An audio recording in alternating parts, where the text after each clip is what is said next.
주님의 은총과 평화가 여러분 가운데 함께 하시기를 축복합니다.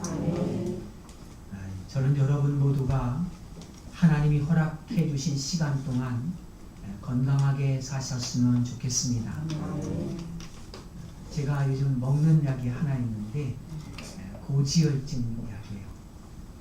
의사가 운동하면 된다는데 운동할 시간을 개척한 이후로는 한 번도, 그전엔 좀 했었는데 아직 한 번도 가보지 못했습니다. 그러면서 부득이하게 약을 먹기 시작했는데, 의학계에서 굉장히 중요한 질병으로 얘기하면 이제 심근경색과 뇌출혈을 얘기하더라고요. 이 두 질병이 사람들이 가장 목숨을 많이 잃는 병이기도 하고 이제 고통을 당하는 질병이기도 하다는 거죠.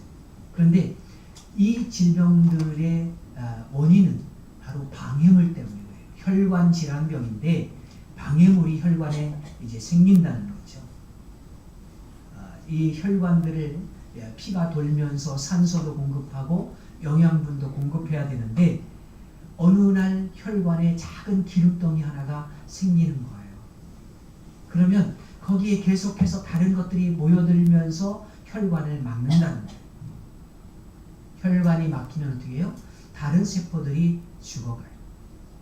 생명을 잃기도 하고 반신불수가 되기도 하고 평생 그래서 고통을 당하기도 합니다.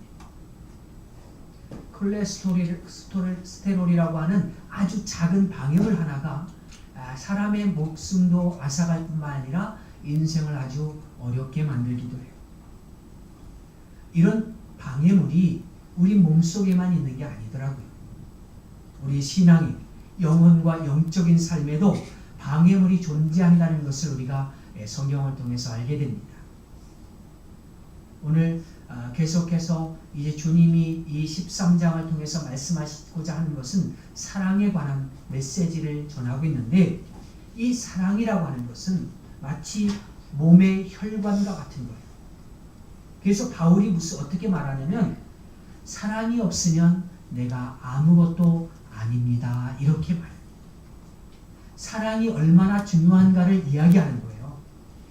그런데 우리가 이 사실을 잘 알고 있는데 저와 여러분, 우리 그리스도인들이 왜 이렇게 자주 실패할까요? 그 원인을 알아야지.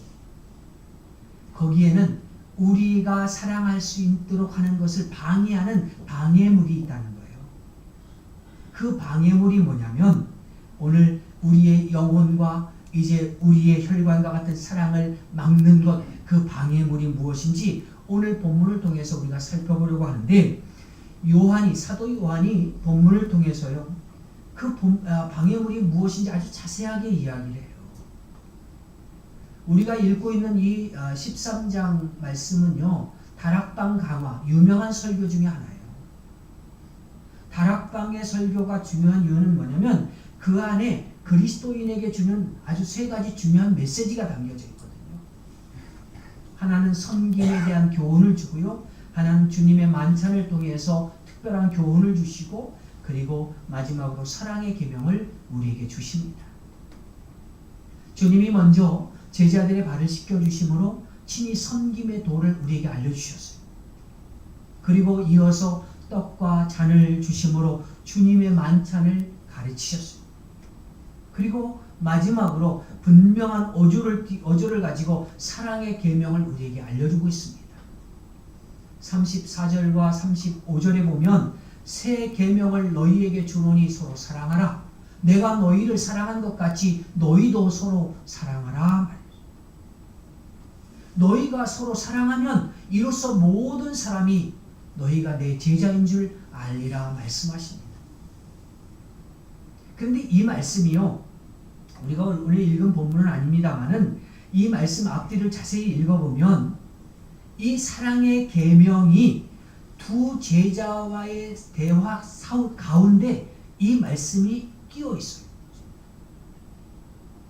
예수님이 왜 이 중요한 말씀을, 이 사랑의 계명을 두 제자에 대한 이야기를 하시는 그 중간에 끼워 넣었을까요?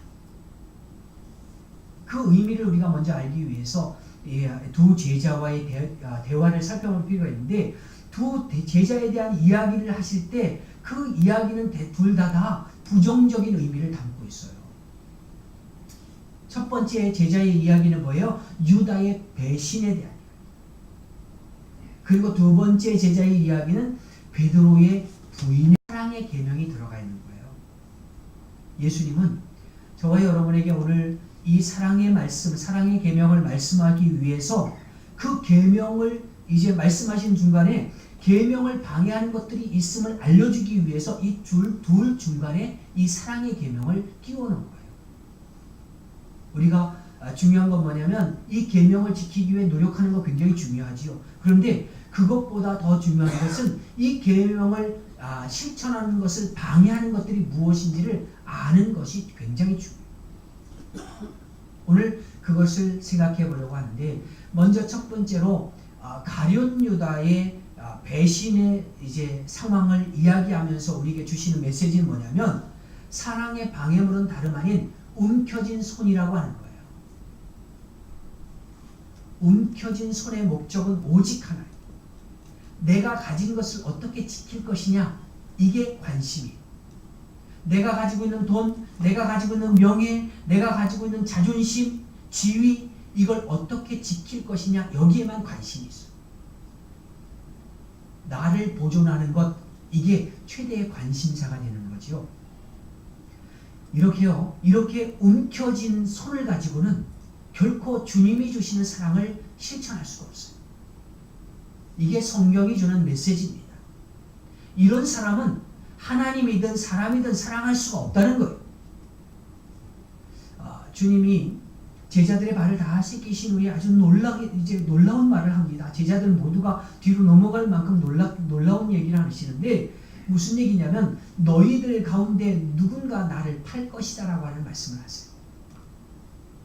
자, 이게 청천벽력 같은 소리예요. 지금 여기 모여있는 12명의 제자들은요 3년 동안 예수님과 동고동락했어요. 근데 그 중에 누가 예수님을 팔겠어요? 그래서 이 두려움, 이 청천벽력 같은 소리에 놀라서 나서기 좋아하던 베드로도요 감히 묻지를 못해요. 그러면서 조용한 분위기, 순간적으로 아주 숙연해진 이 분위기 속에서 이 베드로가 턱짓으로 요한에게 이제 물어보는 거예요. 그때 주님이 말씀합니다. 내가 떡 한 조각을 찍어 주는 그가 나를 팔리라. 그리고 주님은 바로 떡을 떼서 찍어서 이제 제자에게 주는데, 그 사람이 바로 유다였어요.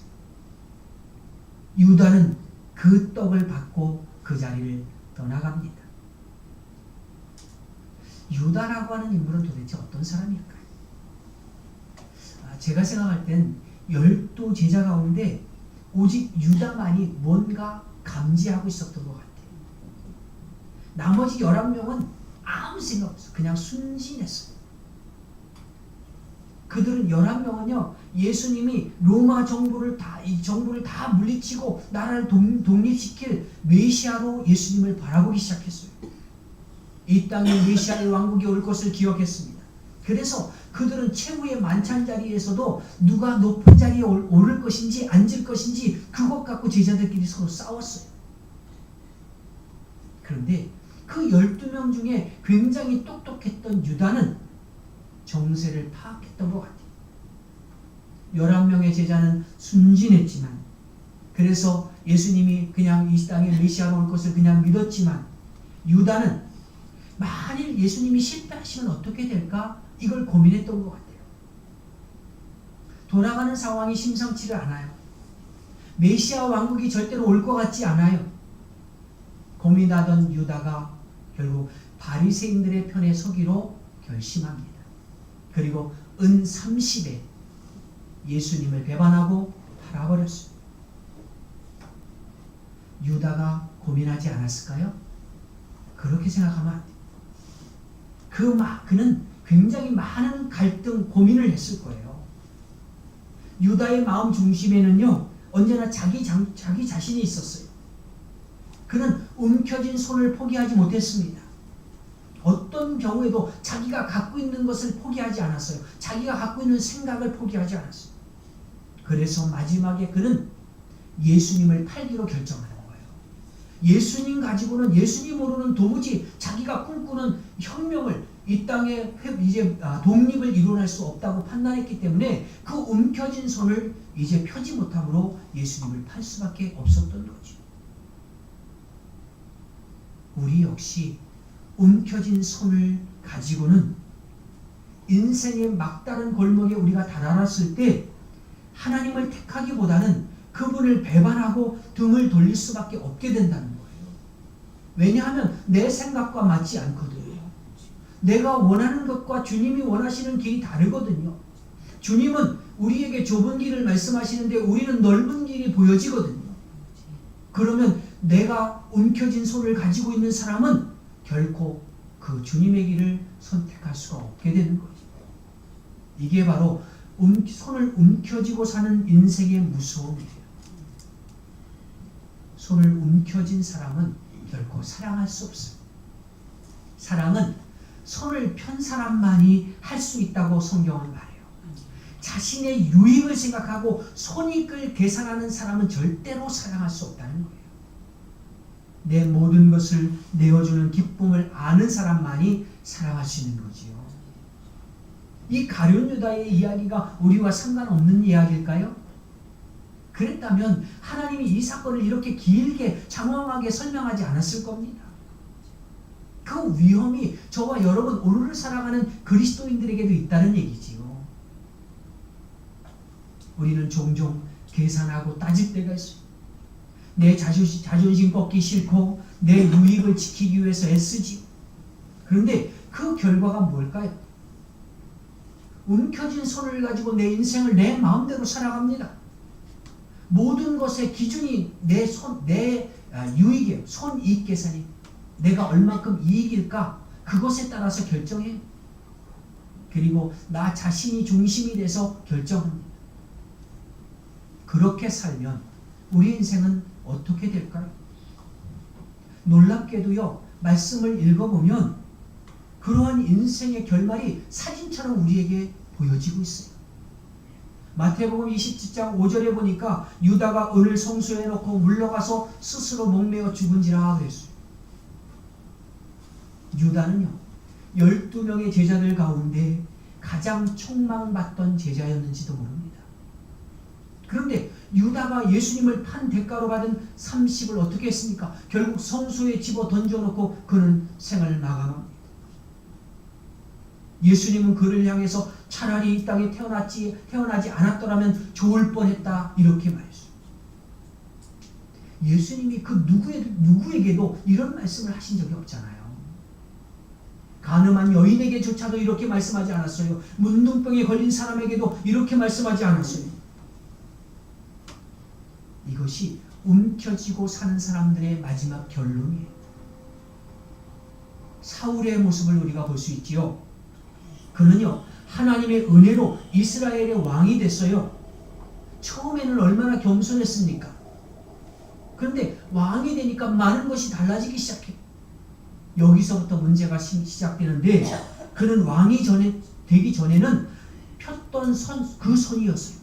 왕이 되기 전에는 손을 펴고 겸손하게 섰어요. 그런데 왕이 된 후에 다시 그 손을 움켜쥐기 시작해요. 움켜진 손을 가지고 다윗을 보기 시작하니까 그 마음이 무너지기 시작하는 거지. 다윗은 자신의 사위였습니다. 사울 왕이 다윗을 마음으로 받아들였다면 다윗은 평생 그를 모시고 충성했을 거예요. 그런데 움켜진 손을 가지고 다윗을 보니까 더 이상 다윗은 사랑의 대상이 아닌 거예요. 그냥 질투의 대상이 자기의 인생을 가로막는 그런 방해를 받게 되지 않는 거예요. 그 결과가 뭐예요? 질투의 화신이 돼요. 그리고 다윗을 죽이기 위해서 그는 10년 동안 노력합니다. 인생을 다 허비해버린 거예요. 사실 왕이 되고 나서 그 인생 대부분을 한 사람을 미워하고 그를 죽이는데 다 허비해버렸어요. 얼마나 나고 쓸모없는 인생을 삽니까? 결국 그의 인생의 마지막이 어떻게 됩니까?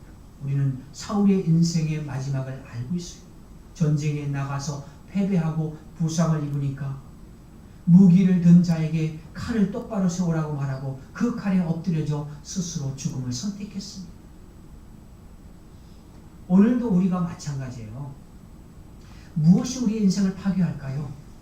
가난이요? 우리 인생을 파괴한다고 저는 생각하지 않습니다. 그런 것들이 우리 인생을 파괴하는 게 아니에요. 이기적인 마음을 가지고 자기의 인생을 보존하기 위해서 손을 꽉 움켜쥔 그 태도가 우리의 인생을 병들게 만들어요. 이게 오늘 우리에게 주는 하나님의 메시지입니다. 여러분들이 복된 인생을 살기를 원하십니까? 정말 주님이 주시는 위대한 계명을 따라 그렇게 사랑하며 살기를 원하십니까? 그렇다면 여러분의 삶을 온전히 하나님께 드리시길 바랍니다. 우리는 그저 청지기일 뿐이에요. 여러분의 삶을 하나님 앞에 온전히 드려야 돼요. 하나님께서 맡기신 것들을 손을 펴서 아낌없이 그렇게 이제 나누어야 됩니다. 인생에는 반드시 끝이 있으니까. 움켜진다고 해서 마지막에 다 갖고 가는 건 아니에요. 뭔가를 가지고 가는 사람은 아무도 없습니다. 살아있어서 하나님이 주신 기회가 있을 때 우리의 손을 펴서 하나님을 위해서 그리고 우리의 이웃을 위해서 그렇게 나누는 섬기는 그런 삶을 살아가시길 바랍니다. 하나님과 사람을 위해서 하나님이 내게 주신 자원을 아낌없이 사용하는 거예요. 그렇게 살면 놀랍게도 우리의 손에 무엇이 주어지냐면 보석과 같은 면류관이 주어집니다. 이 땅에서는 우리에게 기쁨과 보람이 남습니다. 더 많은 것들이 우리에게 주어진다는 얘기예요. 하나님은 충성된 자에게 더 많은 것을 맡기신다 약속하셨습니다. 두 번째로 살펴볼 방해물은요, 베드로의 배신을 통해서 보여주는데 바로 자기 신뢰, 나는 할 수 있다, 이런 마음. 본문에 베드로의 이야기가 잠깐 나오는데 참 슬픈 이야기지만 때로는 우리에게 위로가 되는 말씀이기도 해요. 예수님의 수제자였던 베드로도 실패했어요. 하물며 나는 뭐 괜찮지, 그렇게 위로를 때로는 받기도 해요. 유다에 대해서 말씀하신 주님께서요, 제자들에게 드디어 사랑에 대한 말씀을 하시기 시작합니다. 내가 너희를 사랑한 그 사랑으로 너희도 서로 사랑하라 명령하시는 거예요. 그때 그 말씀을 베드로가 자세히 듣질 않아요. 뭐 그냥 자신의 생각에 사로잡혀 있어요. 누군가가 예수님을 판다는 말이 막 가슴에 꽉 들으시니까 내가 너희를 사랑한 것 같이 너희를 서로 사랑하라, 이 말씀이 들어오질 않아요. 그리고 나서 베드로가 자신은 절대로 아니라고 생각합니다. 소리치는 거예요. 주여, 다른 사람은 다 주님을 부인할지라도 나는 주님을 부인하지 않겠습니다. 나는 죽는 데까지라도 따라가겠습니다. 주님이 말씀하십니다. 오늘 닭 울기 전에 네가 나를 3번 부인하리라. 가수 현철 씨가 사랑은 아무나 하나 이렇게 노래했지요. 사랑은 아무나 하는 게 아니에요.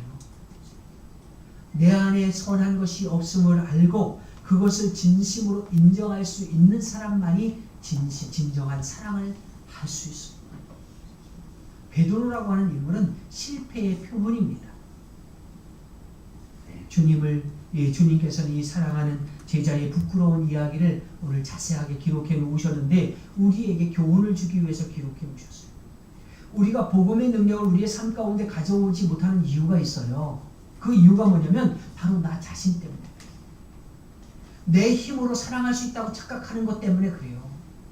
복음의 능력이 내 삶 가운데서 폭발적으로 나타나지 않는 이유는 내 자신에 대한 확신과 소망이 있기 때문에 그래요. 모든 문제의 원인이 내가 아니라고 생각하는 거예요. 다른 환경이 있다고 생각하는 거예요. 환경이 문제였고 내가 운이 좀 나빠서 그런 거고 나는 괜찮은데 다른 사람이 문제여서 그렇다는 거예요. 이게 곧 베드로의 문제였고 우리의 문제이기도 합니다. 베드로는요, 이때까지 자기가 얼마나 형편없는 존재인지 몰랐어요. 베드로의 문제는 뭐냐면 자기를 과신하는 거예요. 나는 할 수 있다는 거죠. 나는 다른 사람 다 배반할지 모르지만 나는 주님을 위해서 기꺼이 죽을 수 있다고 생각했던 거예요. 이 사람의 부족한 건 뭐냐면 하나님의 은혜가 필요한 것을 잊어버린 거예요. 우리는 하나님의 은혜 없이 살아갈 수 없는 존재들이에요. 오늘 교회 안에도 이런 사람들이 얼마나 많은지 모릅니다. 복음이라고 하는 것을 그냥 죽어서 천국 가는 정도의 어떤 보험 정도? 이런 정도로 생각해 버리는 거죠. 십자가의 복음은 그런 게 아니에요. 로마서와 갈라디아서를 여러분들이 자세히 좀 읽을 필요가 있는데, 복음은요, 우리의 육신이 얼마나 철저하게 타락했는지를 아는 거예요. 그걸 이야기해요. 그래서 나 스스로를 구원할 수 없기에 십자가 앞에 나아가서 나 자신을 그 십자가에 다 던져 넣는 거예요. 나는 할 수 없다고. 하나님 앞에 손을 드는 것, 그것이 복음이에요. 우리의 육신을 가지고는 무엇도 이루어낼 수 없어요. 우리가 이룰 수 있다면 굳이 하나님께서 이 땅에 독생자 아들 예수 그리스도를 이 땅에 보내셔서 죽일 필요가 없었던 거예요. 십자가를 우리가 안다라고 하는 건요, 나를 포기하는 것을 말해요. 그래서 사도 바울이 어떻게 고백하냐면, 내가 그리스도와 함께 십자가에 못 박혔다, 그렇게 고백합니다. 2000년 전에 주님이 돌아가신 그때에 내 육신도 십자가에 못 박혔다는 거예요. 그 사건은 2000년 전에 벌어진 그 사건이 오늘 우리의 삶 가운데도 계속되어지는 거예요. 그때 주님이 십자가에 못 박혀 죽으실 때 이미 나도 그 십자가에 못 박혀 죽었다는 거예요. 이제 내가 사는 것은 나를 사랑하사 나를 위하여 자기 몸을 버리신 하나님의 아들을 믿는 믿음으로 사는 것이니라. 복음의 삶이라고 하는 것은 나 자신을 의지하는 삶이 아니에요. 내가 가진 것을 의지하는 삶이 아니에요. 십자가를 의지하는 삶. 여러분, 나를 봐요. 십자가 앞에서 철저히 무너진 사람은 겸손할 수밖에 없어요. 내가 할 수 있는 게 없는 걸 알거든요. 교회 안에서 십자가를 믿는다고 말하면서도 교만이 하늘을 찌르는 사람들이 얼마나 많습니까? 그들은 마음속에 대단한 자아가 있어요. 오죽하면 사도 바울이 내가 죄인 중에 괴수입니다라고 고백했겠습니까? 사도 바울이 무슨 죄를 지었다는 얘기가 아니에요. 그런 십자가를 만났어요. 주님을 만났어요. 그래서 로마서 6장에 보면 오호라 나는 곤고한 사람이로다 이 사망의 몸에서 누가 나를 건져내랴 그렇게 외쳤습니다. 육체적으로는 뭔가 해보려고 노력했던 사람, 자신의 노력 가지고 믿음으로 나아가려고 애를 썼어요. 자기 힘을 가지고 신앙생활을 하려고 했던 사람이 바로 사도 바울이었어요. 그런데 이 사람이 십자가를 경험하고 나서 깨닫게 되는 거예요.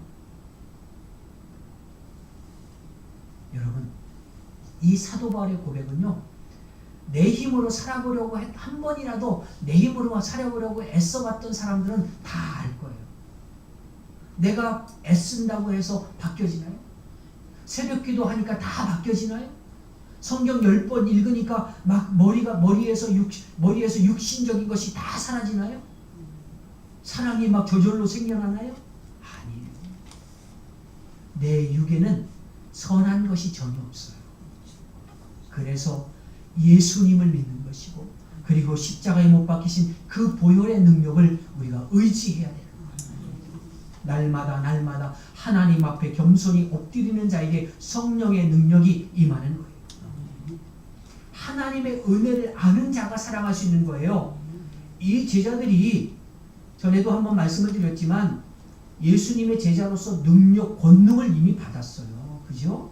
그래서 귀신을 내어쫓고 복음을 전하는 현장에서 귀신도 내어쫓고 병든 자를 안수하니까 병든 자가 낫는 그런 기적도 이미 체험했어요. 그런데 그럼에도 불구하고 이들이 예수님을 배반해요. 진심으로 사랑할 수가 없었어요. 이들이 진심으로 사랑하기 시작한 것은 다시 성령의 능력, 권능을 잊고 나서 가능할 수 있었습니다.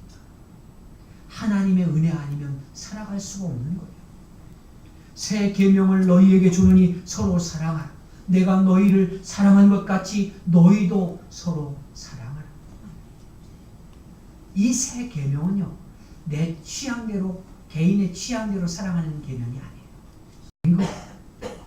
우리가 사랑하지 않는 게 아니라 우리의 스타일대로 사랑하려고 하니까 그게 사랑이 아닌 게 되어버리는 거죠. 내 감정이나 생각이 이제 기준으로 작용하는 사랑. 교회에 오고 싶으면 오고, 오고 싶지 않으면 안 오고, 그러면 그렇게 마음대로 결정하면서 하나님을 믿는다고 말하는 거예요.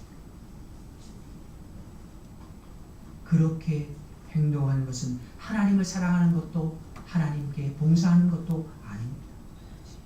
사랑의 기준은 뭐냐면 우리를 불쌍히 여기시고 우리의 도덕과 윤리성을 만족시키는 게 아니라 예수께서 우리를 사랑하신 것 같이, 주님이 자기의 목숨 버려 나를 사랑하신 것처럼, 도덕적인 윤리적인 기준이 아니라 그냥 아무 조건 없이 그렇게 선제적인 은총을 가지고 사랑하셨던 것처럼 우리도 하나님을 사랑하며 그렇게 섬기며 살아가는 거예요. 인간적인 의지나 결단 굉장히 중요해요. 여러분, 내가 잘 믿어야지, 내가 열심히 예배 안 빠지고 잘 해야지, 이런 어떤 결단들 굉장히 중요한 거예요. 그런데 이런 결단은 중요하지만 몇 걸음 못 가요. 어느 정도까지는 개인의 의지로, 자존심으로 밀고 나갈 수 있는지 모르지만 얼마 못 가서 한계에 부딪힐 수밖에 없어요. 이게 그리스도의 영이 있으면 가능해지는 거예요. 성경은 그리스도의 영이 없으면 그리스도의 사람이 아니라고 말씀합니다. 성령이 우리 안에 없으면 우리는 그리스도인이 아니라는 거예요. 우리가 육의 본능을 이기고요, 영의 옷으로 갈아입는 방법이 두 가지가 있어요. 하나는 십자가의 은혜를 덧입는 거예요. 나는 죽고 예수로 다시 사는 삶을 경험하는 거예요. 두 번째는 성령의 능력을 덧입는 거예요. 십자가의 은혜를 덧입고 성령의 능력을 덧입을 때 우리는 이것을, 육을 이겨나갈 수 있어요. 옛사람이 십자가에 못 박히는 경험을 하지 않고는 어떤 방법으로도 사랑을 할 수 없습니다. 나를 십자가에 못 박는 것이 육의 본능을 죽이는 길이에요. 내가 살아있으면 자꾸 내가 앞서기 시작하면 분노하게 되고 질투하게 되고, 그러면서 하나님 앞에 범죄하게 돼요. 나를 십자가에 못 박고 생명의 성령이 이제 우리 안에 있게 되면 자연스럽게 제자의 도가 완성이 되는 거예요. 사랑함으로 제자의 삶을 살게 되는 거예요. 그때부터는 성경 말씀이 이해가 되고 즐거워지고 항상 좋아서 어쩔 줄 모르는 그런 기적의 삶이 시작되는 겁니다. 이 사실에 대해서 베드로는 언제 그걸 깨닫게 되냐면 오순절 그 성령이 임하신 후에 비로소 깨달아요. 그 후에 베드로가 어떻게 됩니까? 초대교회의 리더가 돼요. 천주교에서는 일대 교황으로 베드로를 칩니다. 그리고 최후에는 주님을 위해서 순교하게 돼요. 오늘 이 땅에 우리가 교회라고 하는 공동체를 이제 가지고 하나님 앞에 예배하고 있는데, 교회의 본질은 사랑하는 데 있어요. 예수님께서 주신, 사랑해 주신 그 용서하고 사랑하고 하나 되라고 하는 이 계명을 기억하고 성령의 능력을 덧입어서 삶에 그대로 적용하는 것, 그것이 바로 복음의 능력을 경험하는 길입니다. 오늘 주님이 우리에게 주신 이 새 계명을 우리가 기억하고 서로 사랑하며 그 사랑을 회복하며 주님의 능력을 덧입어 이 땅에서 살아가는 우리 모두가 되기를 주의 이름으로 축원합니다. 아멘.